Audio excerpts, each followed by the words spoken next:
So this one absolutely warranted a video. And yes, a lot of times those clinical ranges that the lab finds acceptable are ranges based on what's happening in the population. So here's data that I bet you didn't know.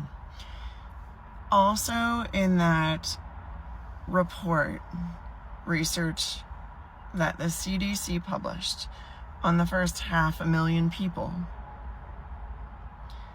565 million people to be exact, hospitalized due to COVID-19.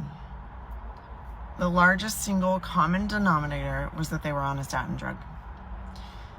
Meaning, when they showed the data, 78% of the first 565 million people hospitalized in the United States with COVID were on a statin drug.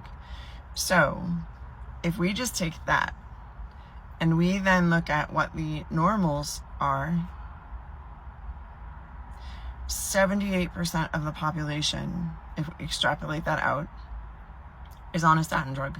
78%. Which means that 78% of the population has a cholesterol that's way too low.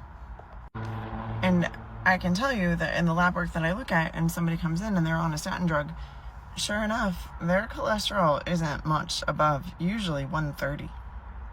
And they're complaining of GI symptoms, they're complaining of low energy, they're complaining of joint pain, they're complaining of so many things, it's unbelievable. Dizziness, headaches, worsening vision, a lot of complaints. We need cholesterol for the health of all of the things that those people were talking about. And so when I see the blood work of somebody on a statin drug, and I look at it and say, oh yeah, this person for sure might need to think about changing their dose.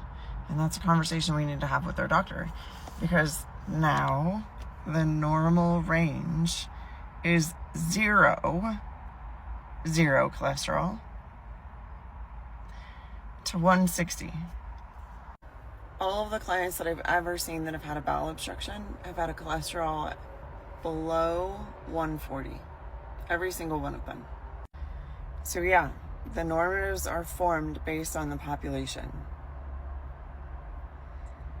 And the normatives prior to this drug coming on the market was that it was okay to have a cholesterol up to 320.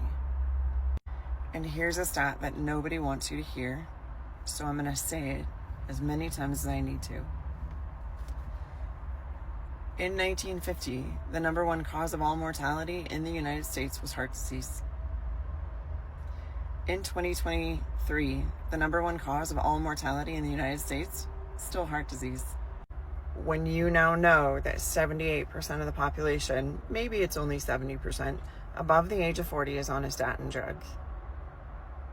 And you also now know that heart disease hasn't changed as the number one cause of death since this drug came onto the market. What is the conclusion that you draw?